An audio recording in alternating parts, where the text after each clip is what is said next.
Hola! Your dream vacation to Vietnam starts from rupees 39,999 only with GT Holidays, South India's #1 travel brand. தென் மாவட்டத்தில் தொடர்ந்து ஜாதிய கொலைகள் நடந்துக்கிட்டே இருக்கு. தேவேந்திர குல வேளாளர் இளைஞர்கள் படுகொலை செய்யப்பட்டுக்கிட்டே இருக்காங்க. அதுக்கு இந்த அரசாங்கம் ஒரு ப்ராப்பரான ஒரு ஸ்டெப்ஸ் எடுக்கிறது இல்லை. அப்பப்போ டெம்பரவரியாக அந்த அக்யூஸ்டை செக்யூர் பண்ணுறாங்க, அரெஸ்ட் பண்ணுறாங்க. அதுக்கப்புறம் அவங்க விடுதலையை வராங்க, மீண்டும் கொலைகள் செய்கிறாங்க. இது ஒரு ரொட்டீனாக போயிட்டே இருக்குது. ஒரு 3 டிஸ்ட்ரிக்ட் தென் மாவட்டத்தில் தூத்துக்குடி, திருநெல்வேலி, மதுரை போன்ற மாவட்டங்களில் கிளப் பண்ணி ஒரு ஸ்பெஷல் கலெக்டர் அஃபீஷியல் அங்கே உட்காரணும். ஒரு எஸ்பி கேட்டகரியோ ஒரு ஐஜி கேட்டகரியில 3 மாவட்டத்துக்கு போட்டு ஒரு 10 வருஷம் 15 வருஷம் உட்கார வைங்க. நீங்கள் பாட்டுக்கு 3 வருஷத்துக்கு ஒரு வாட்டி டிரான்ஸ்ஃபர் ஆகும்போது அவங்க என்ன பண்ணுறாங்க, அவங்க பீரியடில் அந்த பிரச்சனைகள் தீர்ந்தா போதும், நம்ம அடுத்த ஊருக்கு போயிடுவோம் அப்படின்னு சொல்லிட்டு தப்பிக்க தான் பார்க்குறாங்க. ஒவ்வொரு தடவை ஒரு சம்பவம் நடக்குது அப்படின்னா அது தொடர்ந்து நிறைய நடவடிக்கைகள் எல்லாம் எடுத்துக்கிட்டே தாங்க. என்ன நடவடிக்கை எடுக்கிறாங்க? சம்பவம் நடந்ததுக்கு அப்புறம் அக்யூஸ்டை செக்யூர் பண்றதுக்கு தான் பெரிய போராட்டமா இருக்குது. 60 கொலைகளுக்கு மேல நடக்குதுன்னா அப்போ ஒரு இன்டெலிஜென்ஸ் ஃபெயிலியர் தானே நீங்க சொல்லணும். அந்த ப்ரிவென்ஷனுக்கு ஒன்றும் செய்ய மாட்டேங்கிறாங்க. எல்லாருக்கும் ஒரு இணக்கமா இருக்கணும் அப்படின்றதில் நாங்களும் உடன்படுறோம் அப்படின்ற மாதிரி சொல்றீங்க. கலப்பு திருமணம் அப்படின்னு வரும்போது மட்டும் அதை எதிர்த்து நிற்கிறதா பார்க்க டிஃப்ரெண்ட் கல்ச்சர்ஸை நம்ம அடாப்ட் பண்றோம். லிவிங் டுகெதர்ன்றாங்க, லவ் மேரேஜ்ன்றாங்க. இப்போ எங்க ப்ராப்ளம் வருதுன்னா, இப்போ வில்லேஜ் ஏரியா, ரூரல் ஏரியாஸ்ல பார்த்தீங்கன்னா ரொம்ப பொத்தி பிள்ளைகளை வளர்ப்பாங்க. ரொம்ப கஷ்டப்பட்டு வளர்ப்பாங்க. ஊரு ஜாதியாக தான் பிரிஞ்சிருக்கும். முதல் தலைமுறை படிக்க போயிருக்கும். அடுத்த லெவலுக்கு போகும், இந்த ஃபேமிலி அடுத்த லெவலுக்கு கொண்டு போவாங்கன்னு நினைக்கும் போது இவங்க லவ் பண்ணி எங்கேயாவது ஓடி போகும்போது அங்கே 21 வயசுல அவன் என்ன எக்கனாமிக்கல் பேக்கப் இருக்கும், இந்த பிள்ளைக்கு என்ன எக்கனாமிக்கல் பேக்கப் இருக்கும், எப்படி இவங்களுக்கு ஒரு மெச்சூரிட்டி, அது காமமா காதலான்னு கூட கண்டுபிடிக்கிறதுக்குன்னு ஒரு 5 வருஷம். அப்போ திருமண வயது அப்படின்றது 28 ஆகிட்ட 28ன்னு சொல்லலை நானே, ஒரு மெச்சூரிட்டி லெவல் அதெல்லாம் மானிட்டர் பண்ணுங்கன்றேன். அவங்க என்ன சம்பாதிக்கிறாங்க, என்ன பண்றாங்க, அது எல்லாம் எப்படி ரெஜிஸ்டர் மேரேஜ்ல எத்தனை கிரைட்டீரியா கேட்குறீங்க? அதுல ஏதோ ஒரு கிரைட்டீரியா கேளுங்க. உன்னோட இன்கம் என்ன, இன்கம் சர்டிஃபிகேட்டை சப்மிட் பண்ணுன்னு சொல்லுங்க. இதெல்லாம் கேட்குறீங்களா? வணக்கம்.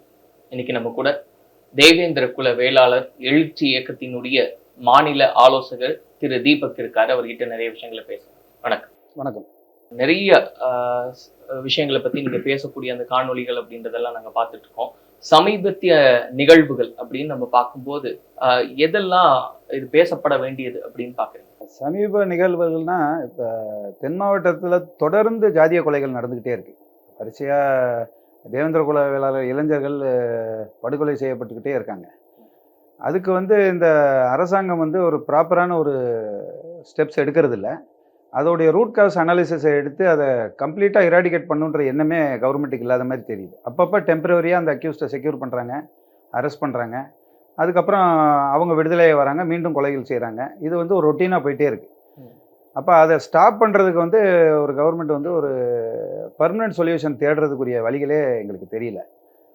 அதை நோக்கி கவர்மெண்ட் கவனம் செலுத்தணும் அப்படின்றது எங்களுடைய எண்ணம். என்ன மாதிரியான கவனம் செலுத்தணும்னு நினைக்கிறேன்? கவனம் செலுத்தணும்னு இப்போ கொலைகள் நடக்கிறதுக்கு பல்வேறு காரணங்கள் இருக்குது. இப்போ ரொம்ப சிம்பிளாக சொல்லிடுவாங்க. அது ஆரம்ப காலத்திலேருந்து இந்த பிரச்சனைகள்லாம் இருக்குது அப்படின்னா, அதோடைய ரூட் காசஸ் என்ன, அதோடைய ஃபேக்டர்ஸ் என்னென்ன ஃபேக்டர்ஸ்னால் நிறைய ஃபேக்டர்ஸ் இருக்குது. இப்போ ஏறக்குறையாக பார்த்தீங்கன்னா, இந்த ரூரல் செக்டர்ஸில் உள்ள நம்ம வில்லேஜ் சைடில் இருக்கிற மக்களுக்கு அவங்களுடைய மைண்ட் செட்டப்பே ஊராக பிரிஞ்சிருக்காங்க, ஜாதியாக பிரிஞ்சிருக்காங்க. ஆல்மோஸ்ட் பார்த்தீங்கன்னா அவங்க அந்த ஜாதியாக சின்ன வயசுலேருந்தே அவங்க ஜாதியாக பிரிஞ்சிருக்கனால அவங்களுக்கு எப்போவுமே ஒரு கல்ச்சுரல் டிஃப்ரென்ஸ் எப்போவுமே இருந்துக்கிட்டே இருக்குது. அது அந்த டிஃப்ரென்ஸ் ஏட்ரடாக மாறுது ஒரு சமீபத்தில். இந்த எக்ஸ்ப்ளாய்டேஷன் என்ன பண்ணுன்னா, வர்க்கத்தை சார்ந்த ஒர்க்கர்ஸ் கிளாஸுக்குரிய பிரச்சனைகள் அது ஏன் ஈஸியாக சால்வ் ஆகுதுன்னா, எல்லா ஜென்ரல் தலைவர்களும் அதை குரல் கொடுத்துருவாங்க. ஏன்னா பொதுவான ஒரு பிரச்சனைனால, அது ஒர்க்கர்ஸ் கிளாஸோடைய பிரச்சனைனால அதை ஈஸியாக இம்ப்ளிமெண்ட்டும் பண்ணிடலாம். ஒரு கவர்மெண்ட் ரெகுலேஷனோ பாலிசியோ இம்ப்ளிமெண்ட் பண்ணிடலாம். ஆனால் டிஸ்கிரிமினேஷன் அப்படி கிடையாது. டிஸ்கிரிமினேஷன் பார்த்தீங்கன்னா அது ஒரு காஸ்ட் பேஸ்ட் டிஸ்கிரிமினேஷன் இருக்கலாம், ஒரு ஜெண்டர் டிஸ்கிரிமினேஷன் இருக்கலாம், ஒரு ரிலீஜியஸ் டிஸ்கிரிமினேஷன், ஒரு கல்ச்சுரல் டிஸ்கிரிமினேஷன், இந்த மாதிரி பல்வேறு டிஸ்கிரிமினேஷன் இருக்குது. அதில் குறிப்பிட்ட அந்த காஸ்ட் டிஸ்கிரிமினேஷன் சதர்ன் டிஸ்ட்ரிக்ஸில் ரொம்ப பரவலாக இருக்குது. இப்போ அந்த காஸ்ட் டிஸ்கிரிமினேஷனுக்கு எப்படி கான்சென்ட்ரேட் பண்ணுறது, ஏன் அதுக்கு கவர்மெண்டால் பாலிசி போட முடியலன்னா, அது ஒரு குறிப்பிட்ட செக்ஷன் ஆஃப் பீப்புளை சார்ந்து இருக்கும் எந்த பாலிசி போட்டாலும். அதனால தான் அது ரொம்ப பொதுவான தலைவர்கள் அதை பற்றி பேசுறதுக்கு பயப்படுறாங்க. இந்த ஜாதியை பாதிச்சிருமோ, அந்த ஜாதியை பாதிச்சிருமோ அப்படின்னு சொல்லி. அதனால கவர்மெண்ட் ரெகுலேஷன்ஸோ பாலிசிஸோ போடுறதுக்கு ரொம்ப சிரமமாக இருக்குது அவங்களுக்கு. அப்போ ஏன்னா அல்டிமேட்டாக பார்த்தீங்கன்னா இந்த கவர்மெண்ட் ரன் பண்ணுறதே காஸ்ட் ஓட்டை வச்சு தான் ரன் பண்ணுறாங்க. அப்படிங்கும்போது எந்த ஒரு டிசிஷன் அகேன்ஸ்ட் ஒரு காஸ்ட்டை வச்சு எடுக்கணுன்னாலும் அவங்க ரொம்ப யோசிச்சு எடுக்கிறனால தான் இதுக்கு ஒரு பர்மனெண்ட் சொல்யூஷன் கிடைக்க மாட்டேங்குதுன்னு எங்களை போன்றவர்கள் நினைக்கிறோம். இல்ல அதுதான் இப்போ இதுல இவ்வளவு சிக்கல் இருக்கு அப்படின்னு பார்க்கும்போது அப்ப பெர்மனன்ட் சொல்யூஷன் வேணும்னா என்னெல்லாம் பண்ணணும்னு நினைக்கிறேன். இல்லை, பர்மனன்ட் சொல்யூஷன்ஸுக்கு வந்து இப்போ வந்து கவர்மெண்ட் வந்து தன்னுடைய ஸ்டெபிலிட்டியை வந்து 5 வருஷமோ 10 வருஷமோ தான் மெயின்டைன் பண்ண முடியும். நார்மலாக பார்த்தீங்கன்னா பியூரோக்ராட்ஸ் எக்ஸிக்யூட்டிவ்ஸ் தான் தே ரன் த கவர்மெண்ட். அதான் அவங்க தான் காலங்காலமாக ரன் பண்ணிக்கிட்டு இருக்காங்க. இவங்கெல்லாம் அது டெம்பரரி ஆளுக தான். அப்போ பியூரோக்ராட்ஸும் எக்ஸிக்யூட்டிவ்ஸும் என்னைக்கு நினைக்கிறாங்களோ, கலெக்டர்ஸ், அண்டர் செக்ரட்டரிஸ், இதுக்கு வந்து ஒரு பர்மனன்ட் சொல்யூஷன் எப்படி நினைக்கிறாங்களோ. ஆட்சியாளர்களே தற்காலிகம் தான். ஆமாம், அதுதான் தற்காலிகம். அவங்க வந்து அந்த ஓட் பேங்க் பாலிடிக்ஸ் மட்டும் தானே பண்ணிட்டு போகிறாங்க. அதை அந்த ஸ்டெபிலிட்டியை மெயின்டைன் பண்ணுறதுக்கு தான் எல்லாமே நடந்துக்கிட்டு இருக்கு. எந்த எந்த திட்டத்தை போட்டால் எந்த காஸ்ட்டோட ஓட்டை வாங்கலாம், இப்படி அவங்க பிரித்து இந்த திட்டங்களை போடும்போது அது அல்டிமேட்டாக எல்லாருமே ஒரு பிரிஞ்சே தான் வாழக்கூடிய சூழ்நிலைகள் இருக்குது. அப்போ இதை யார் சரி செய்யணும்னா பியூரோக்ராட்ஸும் எக்ஸிக்யூட்டிவ்ஸ் தான் செய்யணும். அப்போ அந்த பியூரோக்ராட்ஸ் எக்ஸிக்யூட்டிவ்ஸ் ரொம்ப நேர்மையாக இருக்கணும். அந்த நேர்மையாக எடுக்கும்போது என்ன பண்ணணும், இந்த தென் மாவட்டத்தில் ஒரு 3 டிஸ்ட்ரிக்டை, இது என்னுடைய சஜஷன், ஒரு 3 டிஸ்ட்ரிக்ட் தென் மாவட்டத்தில் தூத்துக்குடி, திருநெல்வேலி, மதுரை போன்ற மாவட்டங்களை வந்து கிளப் பண்ணி ஒரு ஸ்பெஷல் கலெக்டர், சகாயம் ஐஏஎஸ் மாதிரி ஒரு ஸ்பெஷல் கலெக்டர், ஒரு அன்கரப்டட். ஏன்னா எப்போவுமே ஒரு சோஷியல் ஒரு ஒரு ஒரு ஆன்டி சோஷியல் ஆக்டிவிட்டிக்கு எப்போவுமே நீங்கள் பார்த்தீங்கன்னா அது ரொம்ப சக்ஸஸ்ஃபுல்லாக ரன் ஆகிறதுக்கு காரணம் கரப்ஷன் தான். அப்போ இந்த மாதிரி விஷயங்களை ஒரு கேஸ்ட் டிஸ்கிரிமினேஷனை ஓகேணும்னா ஒரு ரொம்ப அன்கரப்ட் அஃபிஷியல் வந்து அங்கே வந்து உட்காரணும். ஒரு எஸ்பி கேட்டகரியோ ஒரு ஐஜி கேட்டகரியில் 3 மாவட்டத்துக்கு போட்டு ஒரு 10 வருஷம் 15 வருஷம் உட்கார வைங்க. நீங்கள் பாட்டுக்கு 3 வருஷத்துக்கு ஒரு வாட்டி ட்ரான்ஸ்ஃபர் ஆகும்போது அவங்க என்ன பண்ணுறாங்க, அந்த அவங்களுடைய பீரியடில் வந்து அந்த கலெக்டரோ அந்த எஸ்பியோ அவங்க பீரியடில் அந்த பிரச்சனைகள் தீர்ந்தா போதும், நம்ம அடுத்த ஊருக்கு போயிடுவோம் அப்படின்னு சொல்லிட்டு தப்பிக்க தான் பார்க்குறாங்களே தவிர டெம்பரரி சொல்யூஷன் தான் தேடுறாங்க. அப்போ ஸ்பெஷலாக இதுக்கு ஒரு மினிஸ்ட்ரி போட்டு, ஸ்பெஷலாக கம்யூனல் கிளாஷஸுக்கு வந்து எப்படி இதுக்கு ஒரு தீர்வு கண்டுபிடிக்கலாம்னு சொல்லி ஒரு கலெக்டர்ஸை போட்டு, எஸ்பிகளை வந்து தனியாக வந்து இதுக்காகவே ஸ்பெஷலாக போட்டு கம்ப்ளீட்டாக ஒரு ரூட் காஸ் அனாலிசிஸ் பண்ணணும். ஆல்மோஸ்ட் நடவடிக்கை எடுக்கலன்னு சொல்லிட முடியுமா? இப்போ ஒவ்வொரு தடவை ஒரு சம்பவம் நடக்குது அப்படின்னா அது தொடர்ந்து நிறைய நடவடிக்கைகள் எல்லாம் எடுத்துக்கிட்டே தானே இருக்கு. ஆமாம், அதுக்கு தானே இப்போ நடவடிக்கை எடுக்கிறாங்கன்னா என்ன நடவடிக்கை எடுக்கிறாங்க, சம்பவம் நடந்ததுக்கப்புறம் அக்யூஸ்டை செக்யூர் பண்ணுறதுக்கு தான் பெரிய போராட்டமாக இருக்குது. இப்போ இன்டெலிஜென்ஸ் டீமுடைய வேலைகளை என்னென்னு பார்த்தீங்கன்னா ப்ரிவெண்ட் பண்ணணும். ஒரு அக்கரன்ஸை வந்து ப்ரிவெண்ட் பண்ணுவாங்களா இருக்கும், எங்களுக்கு தெரியல என்ன ப்ரிவெண்ட் பண்ணுறாங்களா என்ன தெரியல. ஆனால் நிறைய எக்கச்சக்க அக்கரன்ஸ் 60 கொலைகளுக்கு மேலே நடக்குதுன்னா அப்போ ஒரு இன்டெலிஜென்ஸ் ஃபெயிலியர் தானே நீங்கள் சொல்லணும். அதை அந்த ப்ரிவென்ஷனுக்கு ஒன்றும் செய்ய மாட்டேங்கிறாங்கல்ல. இப்போ ராமர் பாண்டியன் மதுரையில் கரூரில் கொலை செய்யப்பட்டவர், அவருடைய வழக்கு ஆக்சுவலாக மதுரையில் தான். ஆனால் அவர் கரூருக்கு அந்த கேஸை டிரான்ஸ்ஃபர் எதுக்காக பண்ணுறாங்கன்னா அங்கே வந்து அவருக்கு சேஃப்டி இல்லைன்னு பண்ணுறாங்க. அப்போ இந்த மாதிரி 1000ல் ஒரு கேஸை தான் கோர்ட் டிரான்ஸ்ஃபர் பண்ணுவாங்க. அப்போ அந்த கேஸுக்கு வந்து போலீஸ் வந்து கடுமையான பாதுகாப்பு அவருக்கு கொடுத்துருக்கணும், அவர் வாய்தாக்கு வராரா வரலையான்னு பார்த்துருக்கணும். இந்த மாதிரி விஷயங்கள் அவங்க முன்னெடுக்கிறது இல்லை. இந்த ப்ரிவென்டிவ் ஆக்ஷன்ஸ் வந்து ரொம்ப கம்மியாக இருக்குது. ஒன்ஸ் ஒரு அக்கரன்ஸ் நடந்துருச்சுன்னா அந்த பாடியை செக்யூர் பண்ணி வாங்கி கொடுத்துடணும். யாரை பார்த்தா யாரை எந்த தலைவரை பிடிச்சி நம்ம வந்து அந்த பாடியை செக்யூர் பண்ணி கவர்மெண்ட்டுக்கு லா அண்ட் ஆர்டர் பிரச்சனை இல்லாமல் கொண்டு போகலாமே, அதை மட்டும்தான் யோசிக்கிறாங்களே தவிர அதுக்கப்புறம் இந்த இன்டெலிஜென்ஸ் வந்து அந்த அக்யூஸ்டை செக்யூர் பண்ணாங்கன்னா அவங்களுக்கு ஒரு பெருமை. அதில் இதை தாண்டி அதை ப்ரிவெண்ட் பண்ணுறதுக்கு எந்த ஒரு நடவடிக்கையும் எடுக்கிற மாதிரி எங்களுக்கு தெரியல. அது ஒரு பேருக்கு என்ன செய்கிறாங்க, ஒரு பேருக்கு வந்து ஒரு 110 107 போட்டு இந்த சின்ன சின்ன கேஸுகளில் இருக்கிற பசங்களை பூரத்தையும் பாடாப்படுத்தி அவனுங்களை வேலைக்கும் போக விடாமல் கோர்ட்டுக்கு அதுக்கும் அலைய விட்டு அவங்கள ஒரு கரெக்டிவ் சென்டர்ஸ் மாதிரி கொண்டு போகணும். நிறையா இப்போ எங்களை போன்றவர்கள்லாம் இப்போ என்ன தோணுதுன்னா, இப்போது சின்ன ஒரு தவறு செஞ்சுட்டு போகிறான், ஒரு ஃபஸ்ட் டைம் அக்யூஸ்டுன்னு வச்சுக்கோங்க, அவனை கொண்டு போய் பழைய அக்யூஸ்டு கூட கொண்டு போய் ஒரே சிறையில் கொண்டு போய் போடுறாங்க. அப்போ என்ன ஆகும், அவன் இப்போ அவனெல்லாம் ஃபஸ்ட் டைம் கிரிமினல்ஸை தனியாக ஒரு கரெக்டிவ் சென்டர்ஸ் மாதிரி, இப்போ துபாய் யூஏலாம் அதை வந்து ப்ரிசன் சொல்ல மாட்டாங்க, கரெக்டிவ் சென்டர்ஸும்பாங்க. அப்போ அந்த மாதிரி கரெக்டிவ் சென்டென்ஸில் அவனுக்கு ஒரு நல்ல என்விரான்மெண்ட்டில் அவனுக்கு ஒரு சைக்காலஜிக்கலாக அவனுக்கு வந்து சில அட்வைசஸ் எல்லாம் கொடுத்து இப்படி இருக்கக்கூடாது அப்படின்னு சொல்லி அவனை வந்து தனியாக எலிமினேட் பண்ணி கொண்டு போவீங்களா, இல்லை பழைய கிரிமினல்ஸ் கூட சேர்த்து கொண்டு போய் வைக்கும்போது அவன் ஒரு பெரிய கிரிமினலாக மாறுறதுக்கு நிறைய வாய்ப்புகள். அப்புறம் உள்ளே இருக்க லைஃப் சென்டென்ஸ் ஆளுகளுக்கெல்லாம் பார்த்தீங்கன்னா, லைஃப் சென்டென்ஸ் ஆளுகள் நிறைய பேர் வெளியே உள்ளே இருந்துக்கிட்டே நிறைய பிளாட்டிங் வெளியில் பண்ணுறாங்க. சதி திட்டங்கள் வந்து எக்கச்சக்க பிளாட்ஸ் வந்து உள்ளே இருந்தே நடக்குது. அப்போ அவங்கள ப்ராப்பராக மானிட்டர் பண்ணணும். அவங்களுக்கு ஒரு நல்ல ஒரு என்விரான்மெண்ட்டு, அவங்க குடும்பத்தை பார்க்குறக்கூடிய, ஏன்னா idle mind is a devil's மைண்டுமாங்க, ஐடில் சொல்லுவாங்க. அப்போ அதாவது ஏதாவது ஒரு தவறுகள் செய்யணும், ஒரு ஐடில் மைண்ட் இருந்துச்சுன்னா ஏதாவது ஒரு தவறுகள் தோணிக்கிட்டே இருக்கும். அப்போ அவங்க வந்து என்ன பண்ணுறாங்கன்னா, அவங்கள மாதிரி ஆளுகளுக்கு வந்து நீங்கள் நல்ல சலுகைகளை கொடுத்து அவங்கள வந்து குடும்பத்தோடு சந்திக்க விட்டு உள்ளேயே சம்பாதிக்கிறதுக்குரிய வழிகளை பார்த்து அவங்கள ப்ராப்பராக மானிட்டர் பண்ணணும். உள்ளேருந்து நிறைய தகவல் வெளியில் வருதா, தப்பு பண்ணுறாங்களா வைக்கிறாங்களா அப்படின்னு சொல்லி இந்த மாதிரி விஷயங்கள்லாம் மானிட்டர் பண்ணணும். இல்ல சார், சம்பந்தமே இல்லாதவங்க மேலையெல்லாம் அவங்களையெல்லாம் கைது பண்றாங்க. ஆமாம், சம்மந்தம் இல்லாத பண்ணுறாங்கன்னா அது கணக்கு காட்டணும்ல அவங்களுக்கு. இதுக்காக நான் இவ்வளோ பேரை கைது பண்ணியிருக்கேன். எல்லாமே நம்பர்ஸில் தான் வேலை செஞ்சுக்கிட்டு இருக்காங்க. இப்போ நீ பாருங்கள், ஒரு பாரையும் திறந்து வச்சுக்கிறாங்க, ஆனால் நம்பர் ஆஃப் ட்ரங்க் அண்ட் டிரைவிங்கை பிடிக்கிறாங்க. எவ்வளோ ஒரு முரண்பாடு பாருங்க. பாரை திறந்து வச்சுட்டு ட்ரங்க் அண்ட் டிரைவிங்கை பிடிச்சிக்கிட்டு ரீஹாபிலிட்டேஷன் சென்டரும் கவர்மெண்ட், மூணுமே கவர்மெண்ட் செய்யுது. இது இப்படிப்பட்ட முரண்பாடான சட்டங்கள் தான் இன்னும் இவங்க ஃபாலோ பண்ணிக்கிட்டு இருக்காங்களே தவிர, இப்போ அக்யூஸ்டுகளை வந்து திருத்தணும், அவங்கள வந்து ஒரு ஒரு ஒரு ப்ராப்பரான பாதையில் கொண்டு போகணுன்ற எண்ணங்களே அவங்களுக்கு இல்லை. ஜுவனியல் அதுல மக்களுடைய பங்கு இருக்கு இல்லையா? நீங்க சொன்ன மாதிரி பாரும் இருக்கட்டும், ட்ரங்க் அண்ட் டிரைவ் போட்டுட்டும், ரீஹாபிலிட்டேஷன் சென்டரும் இருக்கட்டும், யாரெல்லாம் திருந்தணுமோ அவங்க போய் ரீஹாபிலிட்டேஷன் சென்டர்ல குடிக்க வச்சுட்டு திருத்தணுமா? நீங்க குடிச்சிட்டு வண்டி ஓட்டக்கூடாதுன்றது சட்டம் சொல்லுது. சரி, அப்போ ஏன் என்ன பண்ணுவாங்க? அப்புறம் ஏன் பாருக்கு வெளியில பார்க்கிங் வைக்கிறீங்க? பாருக்கு வெளியில பார்க்கிங் வைக்க கூடாதுல்ல? பார்க்கிங் வச்சு குடிக்க சொல்றீங்க, வண்டியில் வர சொல்றீங்க. எல்லாரும் பஸ்ஸில் வந்து குடிச்சிட்டு பஸ்ஸில் போகணுன்றீங்களா, இல்லை ட்ரெயினில் வந்துட்டு பப்ளிக்கை டிஸ்டர்ப் பண்ணிட்டு போகணுன்னு எதிர்பார்க்குறீங்களா? எப்படி போவாங்க? அப்போ பாரே நடத்தாதீங்க, வாங்கிட்டு வீட்டில் போய் குடிக்க சொல்லுங்கள். எதுக்கு பார் நடத்துறீங்க? இப்போ எல்லாமே முரணான விஷயங்கள் தான் இங்கே நடக்குது. ரீஹாபிலிட்டேஷன் நல்லா குடிக்க வைக்கிறீங்க, டார்கெட் வைக்கிறீங்க. டார்கெட்டை வச்சுட்டு மக்களை குடிக்காதுன்னு சொன்னால் என்ன அர்த்தம்? அது நீங்கள் சொல்லுங்கள்.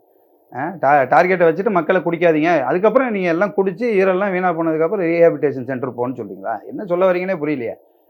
ஒன்று இந்த சைடு இருக்கணும், நியாயத்து சைடு இருக்கணும், அநியாயத்து சைடு நிற்கணும். எல்லாமே கலந்து வச்சுக்கிட்டு இருந்தீங்கன்னா சட்டம் அது எப்படி செயல்படும்? சமீபத்தில் திரு ஜான் பாண்டியன் அவர்களுடைய பேச்சு அப்படின்றத பார்த்துருப்பீங்க, அதை எப்படி பார்க்க? இல்லை, அவருடைய பேச்சுகள் வந்து எப்போவுமே பார்த்தீங்கன்னா, ஜான் பாண்டியனுடைய பேச்சுகள் வந்து எப்போவுமே இந்த சமுதாய இளைஞர்களுக்கு அகேன்ஸ்டாக தான் இருக்குது. இந்த சமுதாய தலைவர்களுக்கும் அகேன்ஸ்டாக தான் எப்போவுமே பேசுவார். அவர் என்றைக்குமே வந்து யாரையும் அரவணைச்சு போகணுன்ற எண்ணமே அவருக்கு இது நாள் வரைக்கும் இருந்தது கிடையாது. நல்லா பார்த்தீங்கன்னா, இப்போ பசுபதி பாண்டியனுடைய கொலை வழக்கில் சம்மந்தப்பட்டவரை கல்யாண நிகழ்ச்சிக்கு கூப்பிட்டு கட்டிப்பிடிப்பார். புதிய தமிழகம் பாஸ்கர் கொலை வழக்கில் சம்மந்தப்பட்டவங்க வீட்டு ஃபங்க்ஷனில் போய் உட்காருவார். துப்பாக்கி சூடு நடந்த பரமக்குடி துப்பாக்கி சூடில் நடந்த அரசியல்வாதிகளை கூட போய் உறவாடுவார். அவங்க கூட சேர்ந்துக்கிட்டு செந்தில் மல்லர் போன தலைவர்களை வந்து அகேன்ஸ்டாக நிற்பார். ஸோ அவர் பாட்டுக்கு வேலை செஞ்சு அரசியல் பார்த்துக்கிட்டு இருக்க டாக்டர் கிருஷ்ணசாமியை எப்போ பார்த்தாலும் கூப்பிட்டு நோண்டிக்கிட்டு இருப்பார். அதே போல் தான் இதையும் பண்ணிடுறாரு. இப்போ ரவுடின்னு தீபக் பாண்டியனை வந்து சொல்கிறாப்புல அவர். அப்போ அந்த 10,000 15,000 இளைஞர்கள் வந்து அவன் இறுதி உருவத்தில் கலந்துருந்தாங்களே, அப்போ அந்த யங்ஸ்டர்ஸோடைய உணர்வுகளை நீங்கள் கொச்சப்படுத்துகிற மாதிரி தானே பேசுகிறீங்க. ரவுடி பயலுக்கு பின்னாடியே போகிறாங்க. உங்களுடைய ப்ரீவியஸ் கேட்டால் ப்ரீவியஸ் ஹிஸ்ட்ரின்றீங்க. உங்களுடைய ப்ரீவியஸ் ஹிஸ்ட்ரியை எடுத்து பார்த்தா எவ்வளோ பெரிய ஹிஸ்ட்ரி. உங்களுடைய பழைய கேஸுக்கு விவேக் சுனிதா கேஸெல்லாம் அது என்ன சமுதாயத்துக்குள்ள கேஸ்? அது ஒரு கள்ளக்காதலுக்கு சப்போர்ட் பண்ணி அதில் ஒரு கொலை நடந்து அதில் நீங்கள் போய் ஆல்மோஸ்ட் ஜட்ஜ்மெண்ட்டில் 8 வருஷம் உள்ளே உட்காந்துட்டு வந்திருக்கீங்க. நீங்கள் போய் ஒரு எந்த கேஸ்லையும் கன்விக்ட் ஆகாத ஒருத்தனை போய் நீங்கள் ரவுடின்னு நீங்கள் சொல்கிறீங்க, கூலிப்படன்னு சொல்கிறீங்க. ஓட்டு வீட்டில் கடைசியில் சாவர வரைக்கும் தீபக் பாண்டியன் வந்து ஓட்டு வீட்டில் வாழ்ந்துக்கிட்டு இருந்தவன் கூலிப்படைனா, கோயம்புத்தூரில் ஒரு வீடு, பாளையங்கோட்டையில் ஒரு வீடு, மெட்ராஸில் ஒரு வீடு, பங்களா வீட்டில் வாழ்ந்துக்கிட்டு இருக்க ஜான் பாண்டியன் தான் தனி தமிழகத்தோடைய முதல் கூலிப்படை. ஆமாம், அவரை தான் முதல் கூலிப்படையாக நம்ம கருதணும். அவர் அன்னைக்கே போலீஸ் அதை இரும்பு கரத்தோட பண்ணியிருந்தாங்கன்னா இந்த மாதிரி தென் மாவட்டத்தில் வந்து கூலிப்படை கலாச்சாரமே வந்திருக்காது. எல்லாத்துக்குமே அவர் தான் காரணம். அவர் பேசுனது பூராமே அவர் சுயச்சரித்திரத்தை பேசின மாதிரியே இருந்துச்சு. நாங்கள் கேட்கும்போது எல்லாமே ரவுடின்னு சொல்கிறது. இப்போ பாருங்கள், எக்மோரில் அவர் நின்னார். பரந்தாமனும் இவரோ சுப வீராபாண்டியா என்ன பிரச்சாரம் பண்ணாங்கன்னு நினைக்கிறீங்க நீங்கள்? ஒரே ஒரு பிரச்சாரம் தான் வச்சாங்க அங்கே எக்மோரில். ஜான் பாண்டியன் இந்த தொகுதியில் ஜெயிச்சாருன்னா உங்களுடைய கடையெல்லாம் அடித்து பிடிங்கிடுவார், உங்கள் பொருளெல்லாம் அடித்து பிடிங்கிடுவார், ஜாக்கிரதையாக இருங்கன்னு மட்டும்தான் பிரச்சாரம் பண்ணாங்க. வேறு ஒன்றுமே பண்ணல. அவர் ஒரு ரவுடின்னு தான் பிரச்சாரம் பண்ணாங்க. அப்போ பொதுமக்கள் அவர் என்ன பார்வையில் பார்க்குறாங்கன்னு முதல்ல அவரை நினச்சி பார்க்கணும்ல. அதை நினச்சி பார்க்காம அவர் வந்து சும்மா எல்லாரையும் இளைஞர்களை விமர்சனம் பண்ணுறது. டாக்டர் கிருஷ்ணசாமி சும்மா அவர் எதுவுமே பண்ணுறதுக்கு, அவர் இவரை பற்றி எதுவுமே பேசுறது கூட கிடையாது. அவரை சும்மா இப்போ கூட பாருங்கள், அவருக்கு எதிர்த்து 6 முறை நின்றுருக்காரு ஒரு கான்ஸ்டியூன்சியில். 7வது முறையும் முயற்சி பண்ணுறாரு. ஒரு ஓட் பேங்கை கன்சாலிடேட் பண்ணி வச்சிருக்காரு டாக்டர் கிருஷ்ணசாமி. அதை போய் கெடுக்கணும்னு சொல்லிட்டு போய் அங்கே போய் நிற்கிறாரு பாருங்க. சரி, உங்களுக்கு டாக்டர் கிருஷ்ணசாமியை தான் பிடிக்கலன்னா பிஜேபியில் வந்து ஆனந்த் ஐயாசாமின்னு ஒருத்தர் வந்து கிரவுண்ட் ஒர்க் பண்ணி வச்சிருக்காரு. கிரவுண்ட் ஒர்க் பண்ணி ஒரு 1.5 லட்சம் ஓட்டு நிறைய இளைஞர்களிட மத்தியில் நல்ல பேர் வாங்கி வச்சிருக்காரு. அவருடைய சீட்டிங் எடுத்து சரி டாக்டர் கிருஷ்ணசாமி தான் ஜெயிக்கக்கூடாதுன்னு நீ நினைக்கிற. சரி, நம்ம சமுதாயம் முன்னேறட்டும் நீ நினச்சிருந்தா என்ன செஞ்சுருக்கணும்? சமுதாயம் முன்னேறணும்னு நினச்சிருந்தா நீ போய் ஆனந்த ஐயாசாமிக்கு சப்போர்ட் பண்ணி ஜெயிச்சிருந்தா அட்லீஸ்ட் ஒரு 10,000 இளைஞர்களுக்காவது வேலை வாய்ப்பு கிடச்சிருக்கும்ல. நம்ம சமூகத்தில் சார்ந்த நிறைய பேர் அங்கே ஒரு வேலை வாய்ப்பில் வந்து முன்னேறி வந்திருப்பான்ல. அதையும் செய்ய விடாமட்ட எல்லாத்தையும் கெடுக்கிற வேலைகளை மட்டும்தான் செய்கிறாரே தவிர அவர் என்ன செய்கிறாரு? நாங்கள் சுய சமூகத்தில் உள்ள தலைவர்களை விமர்சனம் பண்ணக்கூடாதுன்னு நாங்கள் நினைக்கிறோம். திரும்ப திரும்ப பண்ண வச்சுக்கிட்டு இருக்காரு அவர். இப்போ திரும்ப திரும்ப நீங்கள் நினச்சதெல்லாம் பேசிக்கிட்டு இருக்கீங்க, வாய்க்கு வந்ததெல்லாம் பேசிக்கிட்டு இருக்கீங்க, எல்லாரையும் காயப்படுத்துறீங்க. மாற்று சமூகத்தை மட்டும் காயப்படுத்துறது கிடையாது, நம்ம சமூகத்து மக்களை மட்டும்தான் காயப்படுத்துறீங்க. இல்ல நீங்க அவர் பேசுறதுக்கு நீங்களும் எதிர்வினை ஆற்றுறீங்க, நீங்களும் கடுமையாவே பேசுறீங்க. ஆனா எது அவர் பேசுறதுல வந்து ஒரு ஏற்புடையதே இல்ல அப்படின்னு பாக்குறீங்க? இல்லை, அவர் இப்படி பேசுறது தானே, அந்த ஒரு இறந்து போனவனுடைய உணர்வை கூட உங்களால் இது பண்ண முடியலல்ல. ஏறக்கூடிய பாருங்க, பசுபதி பாண்டியன் உடைய கொலை வழக்கில் சம்மந்தப்பட்டவரை அவர் மட்டும் தான் பேசுறாரு, நிறைய பேர் அது சம்பந்தமா விமர்சனம் பண்ணதான். யாரை பண்றாங்க? இப்போ இந்த நிகழ்வெல்லாம் சம்பந்தமா எல்லாருமே அதுக்கான தீபக் இவர் பண்ணக்கூடாது இல்லைங்க. ஏற்கனவே வந்து பல கொலைகள் நடந்துகிட்டு இருக்கீங்க. அப்ப இந்த சமூகத்தில் உள்ள ஒரு மூத்த தலைவர் வந்து இந்த மாதிரி விமர்சனம் பண்ணா இன்னும் தப்பு பண்றவன் துணிஞ்சு வெட்ட தானே செய்வான். இவங்களுக்கும் இந்த சமூகத்துக்கும் சம்பந்தம் கிடையாதுன்னு சொல்லி இளைஞர்களை போட்டு வெட்ட தானே செய்வான். இவர் ஒரு ஓப்பன் ஸ்டேட்மெண்ட் இப்படி கொடுக்குறாரு, இவர் மூத்த தலைவர். இப்போ என்னைய போன்ற ஆளுகள் வந்து ஒரு நிர்வாகியோ யாரோ கொடுத்தா இது ஒரு பெரிய இம்பாக்ட் கிரியேட் பண்ணது. ஆனால் இவரை மாதிரி ஒரு சீனியர் லீடர்ஸ் வந்து இதை பேசும்போது அந்த மாற்று சமூகத்தினர் என்ன நினைப்பாங்க, இவனை மாதிரி வெட்டுனா அந்த தலைவர்கள் கூட கேட்க மாட்டாங்க அப்படின்னு 4 பேரை கூட தானே வெட்டுவான். அப்போ நீங்கள் ஏன் அதை இப்போ ஒரு காணொலியில் நானே பார்க்குறேன், திரு ஜான் பாண்டியனுடைய மனைவி வந்து சொல்கிறாங்க, எனக்கு வந்து நாடார்கள் பூரா அண்ணன்மார்கள் தான், எங்கள் உறவினர்கள் தான், எங்கள் மச்சான்னு சொல்லிட்டு தான் எல்லாரும் ஓட்டு போகிறோம். ரொம்ப சந்தோஷம், எல்லாம் ஒன்றா இருங்க, ஒன்றுமே ப்ராப்ளம் கிடையாது, அதெல்லாம் யாருமே சொல்லலை. உங்கள் மாப்பிள்ளையை தானே சண்டை போட்டுக்கிட்டு இருக்காங்க இந்த சமூகத்து கூட, பேசி தீர்த்து விட வேண்டியதானே. உங்களுக்கு வயசு 74 வயசு 40 வயசாக நீங்கள் அரசியல் பண்ணுறீங்கன்னு சொல்கிறீங்கல்ல, என்னைக்கு இந்த சமூக பிரச்சனையை தீர்க்கிறதுக்கு நீங்கள் முன் வந்திருக்கீங்க சொல்லுங்கள்? அடிச்சுட்டு நாரட்டுன்னு தானே உட்காந்துருக்கீங்க நீங்கள். என்ன சரி, நீங்கள் 40 வருஷம் போராடினீங்கன்னு சொல்லுங்கள், கடைசி 12-15 வருஷம் என்ன பண்ணீங்கன்னு சொல்லுங்கள். ஒரு நல்ல போராட்டம் டாக்டர் கிருஷ்ணசாமி மாதிரி அவர் வந்து ஒரு போராட்டத்தை வந்து எடுத்தாருன்னா தப்போ ரைட்டோங்க, ரொம்ப ஸ்ட்ராங்காக இருப்பார், ஸ்டபனாக இருப்பார். இப்போ மாஞ்சோலை பிரச்சனையாக இருக்குன்னு அவர் அருந்ததியர்னு எப்போ பார்த்தாலும் விமர்சனம் பண்ணிட்டீங்க. அவர் மாஞ்சோலைக்கு அருந்ததியருக்கா போராடினாரு? மாஞ்சோலை பிரச்சனை இல்லை, கொடியங்குளம் பிரச்சனைக்கு அருந்ததியருக்கா போராடினாரு? நம்ம மக்களுக்கு தானே போராடினாரு. என்ன இருந்துட்டு சரி, அருந்ததியருக்கே போராடினா உங்களுக்கு என்ன பிரச்சனை? ஏன் அவங்க மனுஷங்க கிடையாது? அருந்ததியர்களுக்கு போகிறேன், ஏன் அருந்ததியராகவே இருந்தாருன்னா என்ன பிரச்சனை? உங்களுக்கு என்ன பிரச்சனை அதில்? ஏன் அதை போய் அப்போ நீங்களே வந்து ஒருத்தனை தாழ்த்தி பார்த்தீங்கன்னா அப்போ உங்களையும் 4 பேர் தாழ்த்தி தானே பார்ப்பான், உங்கள் ஜாதியும் 4 பேர் தாழ்த்தி தானே பார்ப்பான். நீங்கள் ஏன் ஒருத்தனை தாழ்த்தி பார்க்குறீங்க? அதே போல் தலித்துன்னு சொன்னால் நாக்க வெட்டுவேன்னு சொல்லி இளைஞர்களை வந்து திசை திருப்புற தலைவர் ரவுடியா, இல்லை வந்து என்னோட முடிஞ்சு போகட்டும் நீங்கள்லாம் படிங்கடா அப்படின்னு சொன்ன தீபக் பாண்டியன் ரவுடியான்னு இது மக்கள் பார்வைக்கே விட்றேன் நான்.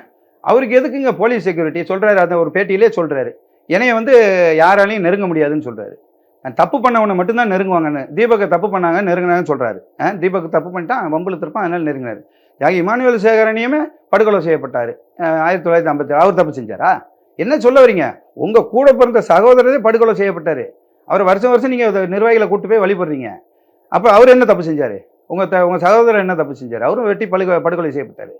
அப்போ என்ன சொல்ல வரீங்க? என்ன பேசுகிறீங்கன்னே தெரியாமல் பேசிக்கிட்டு இருக்கீங்களே. தொடர்ந்து நீங்கள் பேசிக்கிட்டே இருந்தீங்கன்னா நாங்கள் எங்களை போன்ற இளைஞர்கள் பேச ஆரம்பிச்சிருவோம். நாங்கள் ஏன் பொறுமையாக இருக்கோம்னா நல்லா புரிஞ்சுக்கோங்க, சொந்த சமூக தலைவர்கள் மேலே விமர்சனம் பண்ணக்கூடாதுன்னு ரொம்ப நாளாக காத்துட்டோம். அதே போல் இன்னும் நிறைய டீசெண்டான ஆளுங்க என்ன நினைக்கிறாங்கன்னா, வெள்ளைச்சட்டையை போட்டுட்டு சாக்கடையில் கல்லை வீசக்கூடாதுன்னு நினைக்கிறாங்க. அதனால் நீங்கள் அந்த மரியாதையை நீங்களே காப்பாற்றிக்கணும். உங்கள் மேலே மரியாதை இந்த சமூகம் வச்சுருக்குன்னா அந்த மரியாதையை நீங்களே காப்பாற்றிக்கணும். இப்போ வரைக்கும் பாருங்கள், திருமாவளவன் மாதிரி தலைவர்கள் வந்து பாருங்கள் எவ்வளோ லாங் விஷனரி லீடர்ஸாக இருக்காங்க. எப்படி அவங்க சமூகத்தையும் கொண்டு போய்கிட்டு சமூகத்தையும் கரெக்டாக கொண்டு போகிறாங்க, அதே போல் பொது சமூகத்தையும் பேலன்ஸ் பண்ணி கொண்டு போகிறாங்க அவங்க சமூகத்துக்கு. நீங்கள் என்ன செஞ்சுக்கிட்டு இருக்கீங்க? எல்லாரும் 2வது தலைமுறை தலைவரை பார்த்துட்டாங்க எல்லா சமூகமும்.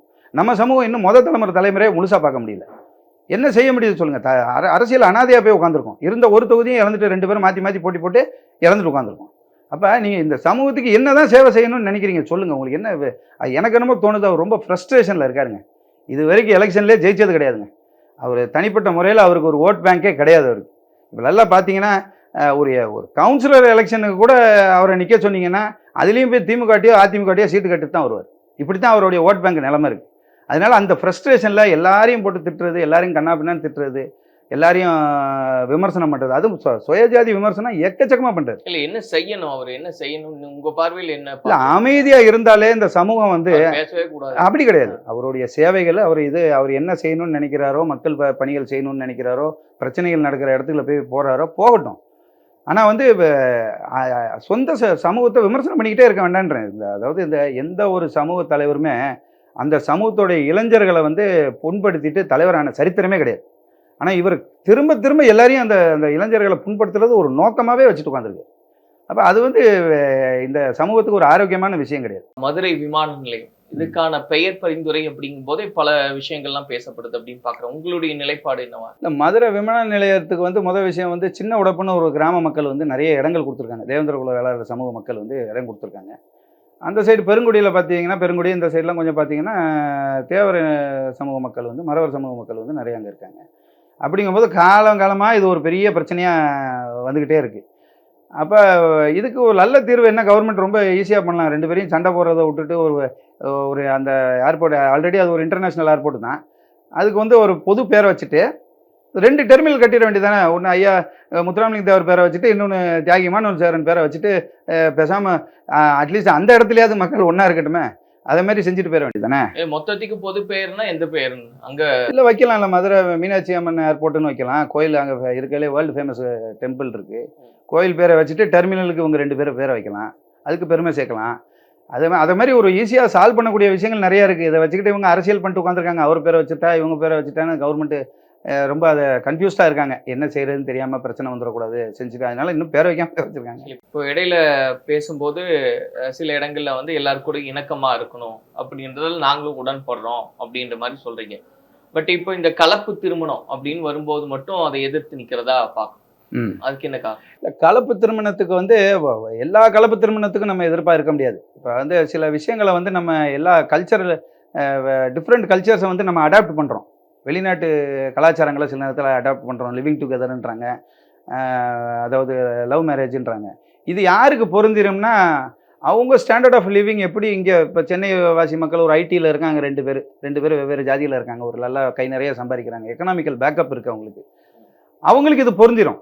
இது பெரிய பிரச்சனை ஆகாது. இது அவங்களுக்கு வந்து அவங்க அம்மா அப்பாவும் ஆல்ரெடி எஜுகேட்டடாக இருப்பாங்க, அவங்களும் படிச்சிருப்பாங்க. அவங்களுக்கு இதெல்லாம் ஒரு பெரிய விஷயம் கிடையாது. லைஃப்பை எப்படினாலும் கொண்டு போகலான்ற ஒரு மெச்சூரிட்டி லெவல் இருக்கும். அதை மாதிரி விஷயங்களை வந்து பெரிய ப்ராப்ளம் கிடையாது. ப்ராப்ளம் வராட்டி எல்லாரும் ஏற்றுக்கிட வேண்டியதானே. இப்போ எங்கே ப்ராப்ளம் வருதுன்னா, இப்போ ரூரல் செக்டர்ஸில், வில்லேஜ் ஏரியா, ரூரல் ஏரியாஸில் பார்த்தீங்கன்னா ரொம்ப பொத்தி பிள்ளைகளை வளர்ப்பாங்க. ரொம்ப கஷ்டப்பட்டு வளர்ப்பாங்க. ஊரும் ஜாதியாக தான் பிரிஞ்சிருக்கும். ரொம்ப பார்த்து பிள்ளைகளை வளர்ப்பாங்க. ரொம்ப இந்த மொதல் தலைமுறை படிக்க போயிருக்கும். மேக்ஸிமம் அவங்க எல்லாம் விவசாயம் பார்த்துட்டு இருப்பாங்க, கூலி தொழிலாளியாக இருப்பாங்க, கஷ்டப்பட்டுக்கிட்டு இருப்பாங்க. அப்போ அவங்க ஆசைப்பட்டு வளர்த்த பிள்ளை சரி பிள்ளைய அடுத்த லெவலுக்கு போகும், இந்த ஃபேமிலி அடுத்த லெவலுக்கு கொண்டு போவாங்கன்னு நினைக்கும் போது, இவங்க லவ் பண்ணி எங்கேயாவது ஓடி போகும்போது அங்கே அவங்களுக்கு வந்து ஒரு பெரிய பாதிப்பு ஏற்படுது. அப்போ அந்த சென்டிமெண்ட்ஸும் எப்போவுமே இந்த புரட்சின்ற பேரில் நம்ம எல்லாத்தையும் பொதுவாக வச்சு பார்த்துடக்கூடாது. அந்த பெண் புரட்சி, அந்த புரட்சினா அதில் நிறைய பாசிட்டிவ்ஸ் அண்ட் நெகட்டிவ்ஸும் இருக்கும். பாசிட்டிவ்ஸை மட்டுமே எடுத்துக்கிட்டு போய்கிட்டு நம்ம நெகட்டிவ்ஸை நெக்லெக்ட் பண்ணோம்னா அது ரொம்ப பெரிய தவறாக போயிடும். இப்போ அந்த பேரண்ட்ஸ் என்ன செய்வாங்க? இப்போ சமீபத்தில் இந்த கம்யூனிஸ்ட் ஆஃபீஸில் கூட ஒரு கல்யாணத்தை பண்ணி வச்சாங்க, நான் கேள்விப்பட்டிருப்பீங்க. அதெல்லாம் அந்த பேரண்ட்ஸ் வந்து காலில் தான் விழுகிறாங்க.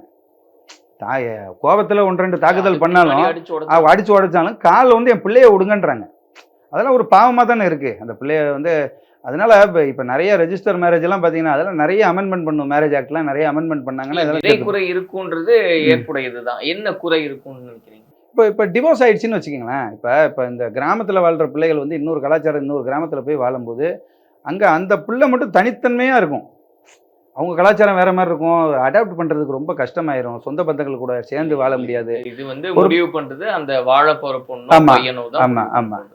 அவங்களே வந்து மனசொத்து வாழ போறேன்னு சொல்லும் போது அவங்க அம்மா அப்பாவுக்கு ஏற்புடையதா இல்ல அப்படிங்கறத மையப்படுத்தி இது வேண்டாம் அப்படின்னு சொல்லி அம்மா அப்பா சென்டிமெண்ட்டையும் நீங்க யாரு இல்லப்பா, நான் என்ன சொல்றேன்னா அம்மா அப்பா சென்டிமெண்ட்டையும் கொஞ்சம் கன்சிடர் பண்ணுங்க.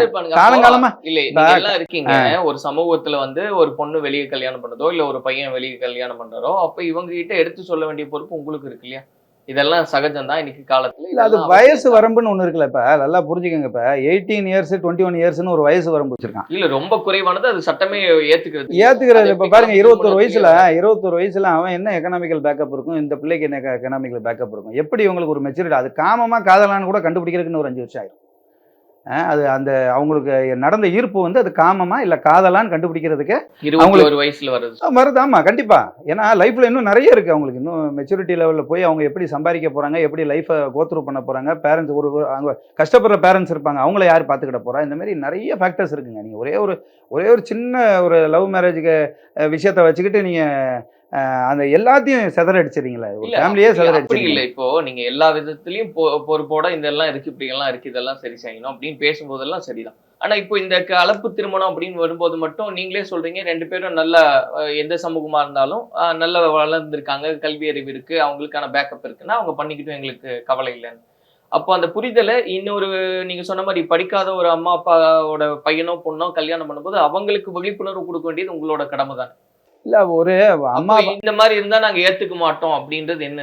இல்ல அந்த அம்மா அப்பாக்களுக்கு வந்து நம்ம விழிப்புணர்வு குடுக்க முடியாதுங்க. அவங்க ரொம்ப பெரிய யார் தான் இல்ல குடுக்க முடியாதுன்னா அவங்களோட ஏஜ் லிமிட் அப்படி இருக்கும். அவங்களுடைய புரிதல் அதுதான் நான் சொன்னது வந்து ரூரல் செக்டர்ஸ்ல இந்த பிரச்சனை இருக்குன்றேன். சிட்டி லெவல்ல சிட்டியில இருக்கிறவங்களுக்கு, அர்பன் செக்டர்ஸ்ல இருக்கிறவங்களுக்குலாம் இந்த பிரச்சனை கிடையாது. ரூரல் செக்டருடைய சிந்தனைகள் ஒரு படி பின்னாடி தானே இருக்கும். சில விஷயங்கள் அவங்க விவசாயம், கூலி தொழிலாளிகளா தான் இருப்பாங்க. அது அவங்களால ஏத்துக்கிட முடிய மாட்டேங்குது. அதனால தான் ஒரு சில பேர் வந்து அதை ரியாக்ட் பண்ணும்போது பிள்ளைய கை கழுவி விட்டுறாங்க. ஒரு சில பேர் அது ஆணவ கொலையில போய் முடிஞ்சுது. நீங்க ஈஸியா அதை வந்து லவ் மேரேஜ், பெண் புரட்சின்னு சொல்லி ஏதாவது பண்ணிடுறீங்க. ஆனால் கடைசியில் அந்த ஆணவ கொலை 2 குடும்பம் பாதிக்கப்பட்டது கடைசியில். ஒரு கல்யாணம் பண்ணவன் இறந்து போயிடுறான். இந்த குடும்பம் ஜெயிலுக்கு போயிடுது. அந்த பிள்ளை வாழ்க்கை வீணா போயிடுது. ஒரு சின்ன ஒரு மிஸ்டேக் தானே. ஆனால் கொலையை நியாயப்படுத்தலை நான். ஆனால் இதை அதை நியாயப்படுத்தலை நான். ஆனால் இப்படி நடந்த வாழ்க்கைகளுக்கு நீ இந்த அரசாங்கம் என்ன பண்ணியிருக்கு? எவ்வளோ இடங்கள்ல இது நடந்துகிட்டு இருக்கு. எத்தனையோ ஃபேமிலி இப்படி நாசமாக போய்கிட்டு இருக்கு. அப்போ என்ன செய்ய போறீங்க நீங்கள்? சரி, லவ் மேரேஜ் ஆனதுக்கப்புறம் டிவோர்ஸ் ஆகுது, அதை யார் மானிட்டர் பண்ணுறீங்க? எத்தனை லவ் மேரேஜஸ் டிவோர்ஸ் பண்ணீங்க? சும்மா ஒரு 2000 இருந்தால் ரெஜிஸ்டர், 3000, 3 லட்சம் 4 லட்சம் ரெஜிஸ்டர் ஒரு ரீஃபண்டபிள் டெபாசிட் வைக்க சொல்லுங்க. பாதி பேர் கல்யாணம் பண்ண மாட்டான் என்னைய கேட்டிங்கன்னா. இல்லை லவ் மேரேஜில் மட்டும்தான் டிவோர்ஸ் நடக்குது. இல்லை அது ஒரு ஃபேக்டர். இப்போ லவ் மேரேஜில் நடக்கிற டிவோர்ஸுக்கு யாரும் வரமாட்டான். அரேஞ்ச் மேரேஜில் உள்ள டிவோர்ஸுக்கு சொந்த பந்தங்கள் எல்லாம் வந்து உட்காந்துட்டு மேக்சிமம் தீர்த்து வைப்பான்ல. மேக்சிமம் எவ்வளவோ நாங்கள் பார்த்துருக்கோம். எவ்வளவோ விஷயங்கள் வந்து டிவோர்ஸ் ஆகிற ஸ்டேஜில் இருந்து காப்பாற்றப்பட்டிருக்கு. ஏன்னா அங்கே பேசுறதுக்கு ஆள் இருக்கும். அதுக்கு அது இப்போ ஜாயிண்ட் நம்ம பேசும்போது இல்லை, நீங்க அது காதல் திருமணமா இருந்தாலும் சரி, பெரியவங்கனால பார்த்து செஞ்சு வச்ச ஒரு திருமணமா இருந்தாலும் டிவோர்ஸ் நடக்குன்னா அதுக்கும் நிறைய காரணங்கள் இருக்கு. வெறுமனே பேசி சமாளிச்சிடலாம் அப்படின்ற பிரச்சனைகள்லாம் இல்லை. அப்படின்னா இவ்வளவு பேர் வந்து டிவோர்ஸ் கேட்டாலும் நிக்க மாட்டாங்க. அப்போ அதுல இருக்கிற மாதிரிதான் இதுலயும் சிக்கல் இருக்கு அப்படின்றது புரிஞ்சுக்க முடியுது. ஆனா அது ஏற்புடையது இல்லை. எங்களுடைய இயக்கத்துல வந்து அதை நாங்க எதிர்த்து தான் நிப்போம் அப்படின்றதான் உங்களுடைய. எதிர்த்து நிப்போன்ற வார்த்தையே நம்ம சொல்லல. எதிர்த்து நிப்போம். அவங்க நல்லா இருந்தா ரொம்ப சந்தோஷம். நல்லா இல்லைன்னா யார் ரெஸ்பான்சிபிலிட்டி எடுக்கிறது தான் என் கேள்வி. நல்லா இருந்தா விட்டுருக்கீங்க. நல்லா இருந்தா ஒன்றும் ப்ராப்ளம் கிடையாது. யாருக்குமே ப்ராப்ளம் இல்லையா? அவங்க நல்லா இருந்தா ஒரு பொண்ணும் பையனும் மன விரும்பி. இங்க என்ன பிரச்சனைனா, இந்த நல்லா இருக்காங்களா இல்லையான்னு பாக்குறதுக்கு ஒரு பிரீத் ஸ்பேஸ் வேணும். இப்போ ஒரு கல்யாணம் நடக்குது, அவங்க வந்து போன ஒரு வாரத்திலேயே பிரச்சனை, எங்களுக்கு பாதுகாப்பு வேணும், போலீஸ் ஸ்டேஷன்லயும் எங்கேயோ போய் தஞ்சம் போகுறாங்க. உடனே பிரச்சனை நடக்குது. நீங்க சொன்ன மாதிரி ஒன்னா தண்ணி தெளிச்சு விட்டுறாங்க, இல்லைன்னா அது கொலையில முடியுது. இங்க அவங்க வாழ்ந்து காமிக்கிறதுக்கான கால அவகாசமே இல்லையே. இல்ல கால அவகாசம்னா சரி, அப்ப அதுக்காவது ஒரு முயற்சி எடுங்க கவர்மெண்ட். 2 பேரும் எக்கனாமிக்கலா எப்படி இருக்காங்கன்னு மானிட்டர் பண்ணுங்க. அவங்களுக்கு வேலை வாய்ப்புகள் எல்லாம் கொடுங்க. அவங்களுக்கு வந்து ஒரு டெபாசிட் ஃபண்டு, இந்த மாதிரி டிவோர்ஸ் ஆச்சுன்னா ஒரு 5 lakhs டெபாசிட் பண்ணி தான் நீ ரெஜிஸ்டர் மேரேஜ் பண்ணணும்னு சொல்லுங்க. 5 வருஷம் கழிச்சு வந்து ரீஃபண்ட் பண்ணிக்கிற சொல்லுங்க. இப்போ இந்த மாதிரி ஸ்டெப்ஸை நீங்கள் எடுப்பீங்க. அதுக்கப்புறம் விட்டுறீங்களா? ஒரு கையெழுத்தோட விட்டுறீங்களா? அவங்கள எங்கேயோ போயிட்டு போதும். ஆனால் இப்போ பெற்றவங்க அப்படி விடுவாங்களா? நீ சொல்லுங்க. இப்போ கவர்மெண்ட் வந்து இந்த புரட்சியை பண்ணிடுது, கம்யூனிஸ்ட்காரங்க இதை புரட்சியை பண்ணிடுறாங்க, யாரோ வக்கீல் புரட்சியை பண்ணிடுறான்னு வச்சுக்கோங்க. அந்த கையெழுத்தை போட்டு கல்யாணம் பண்ணி விட்டதை நீ உன் வேலையை பார்த்துட்டு போன்றாங்க. அதுக்கப்புறம் யார் அந்த ரெஸ்பான்சிபிலிட்டி எடுக்கிறதுன்னு கேட்குறேன். அவங்களுடைய வாழ்க்கையை வந்து நீங்கள் ஈஸியாக தூரத்துக்கு ஒரு 18-20 வயசு அப்படி அது எப்படி பண்ண முடியுன்றேன். அது அந்த மெச்சூரிட்டி லெவலே அவங்க அட்டைன் பண்ணலையேன்றேன் நான். அவங்களால நீங்கள் ஒரு மெச்சூரிட்டி லெவலை அட்டைன் பண்ணிவிட்டு நீங்கள் இதெல்லாம் செய்யுங்க. ஒரு 26 வயசில் ஒரு நல்ல வேலைக்கு வந்துட்டு பேரண்ட்ஸ்கிட்ட பேசுங்க, வைங்க. எப்போவுமே பேரண்டல் கைடன்ஸ் ரொம்ப முக்கியங்க. பேரண்டல் கைடன்ஸ் இல்லாமல் சில விஷயங்கள் செய்யும்போது அவங்க அனுபவத்துக்கு அவங்க நிறைய விஷயத்தில் மாட்டிடுவாங்க. இது வந்து புரட்சின்ற பேரில் கலாச்சார சீர்கேடு தான். அப்போ திருமண வயது அப்படின்றது வந்து 28 ஆகிட்டா 28ன்னு சொல்லலை நான். ஒரு மெச்சூரிட்டி லெவல் அதெல்லாம் மானிட்டர் பண்ணுங்கன்றேன். அவங்க என்ன சம்பாதிக்கிறாங்க, என்ன பண்ணுறாங்க, நீங்கள் அதெல்லாம் எப்படி இல்லை பண்ணலாம். நீங்கள் ரெஜிஸ்டர் மேரேஜில் எத்தனை க்ரைட்டீரியா கேட்குறீங்க? அதில் ஏதோ ஒரு க்ரைட்டீரியா கேளுங்க. உன்னோட இன்கம் என்ன, இன்கம் சர்டிஃபிகேட்டை சப்மிட் பண்ணுன்னு சொல்லுங்கள். இதெல்லாம் கேட்குறீங்களா? சும்மா கல்யாணம் பண்ணி வச்சுறீங்கல்ல. இன்கம் சர்டிஃபிகேட் இவ்வளோ எப்படி பார்ப்பா? வாடகை வீடு ஒப்பந்தத்தை கேளுங்க. எங்கே வச்சு பாதுகாக்க போகிற இந்த பிள்ளையா, என்ன வேலை செய்ய போகுது இந்த பிள்ளை, இதெல்லாம் பாருங்கள். ஒரு பேரண்ட் என்ன கைடன்ஸ் கொடுக்குதோ கவர்மெண்ட் கொடுங்க. கொடுத்துட்டு கல்யாணம் பண்ணி வைங்க. எனக்கு என்னென்னு கல்யாணம் பண்ணி வச்சுட்டு எனக்கு என்னென்னு உட்காந்துருக்கீங்களா? செத்தாலும் பரவாயில்ல, வாழ்ந்தாலும் பரவாயில்லன்ட்டு நீங்கள் ஒரு ஒரு உங்களுக்கு கவலையே இல்லாத மாதிரி போகிறீங்களா? அதுதானே பிரச்சனையாக இருக்குங்க. தனியாக அனாதை ஆக்கப்பட்டிருக்குல்ல அந்த பிள்ளைய. அங்கே தான் அவங்களுக்கு பிரச்சனைன்றேன் நான். அந்த லவ் மேரேஜுக்கு அகேன்ஸ்டாக இல்லை. என்னுடைய உள்ள அர்த்தத்தை நீங்கள் புரிஞ்சுக்கோங்க. அவங்க கஷ்டப்பட்டுறக்கூடாது, 2 பேர் தனியாக போய் ஒரு வாழ்க்கையை தேர்ந்தெடுத்து கஷ்டப்பட்டுறக்கூடாதுன்றது என்னோட இன்டென்ஷன். அதான் உங்களுடைய இயக்கத்தினுடைய இயக்கத்தில் பொதுவாக எங்களை மாதிரி இளைஞர்களுடைய ஆனா பெரியவங்கள அதுல உடன்பாடு இல்லை. நீங்க சொல்றது வெளிப்படையாவே இல்லையே. எனக்கு மாதிரி இளைஞர்கள்னு சொல்லும்போது அது விலகி வந்து நின்று சரி நான் இல்ல எல்லாருக்கும் ஒவ்வொரு கருத்து இருக்கும்ல. இப்ப எங்க தலைவரை கேட்டீங்கன்னா அவருக்கு ஒரு கருத்து இருக்கும். ஒரு கருத்து இருக்கும் இல்லையா? ஆமா, இயக்கத்துக்கு ஒரு கருத்துன்னா காதல் திருமணம் காதல் திருமணம் ஏற்புடையது தான். ஆனா திருமணம் ஏற்புடையது இல்ல, கலப்பு திருமணமும் காதல் திருமணமும் ஏற்புடையது தான். அவங்களுடைய வாழ்க்கை சூழ்நிலையை பொறுத்து இருக்கு. எல்லா வாழ்க்கையும் ஒரே மாதிரி இருந்துடாதுன்றேன். எல்லாரையும் ஒரே கூண்டுக்குள்ள போட்டு டிசைட் பண்ணாதீங்கன்றேன். ஒரே மாதிரி கான்செப்டை வச்சுக்கிட்டு எல்லாருடைய லைஃபையும் நீங்க judge பண்ணாதீங்கன்றேன். Your dream vacation to Vietnam starts from rupees 39,999 only with GT Holidays, South India's #1 travel brand.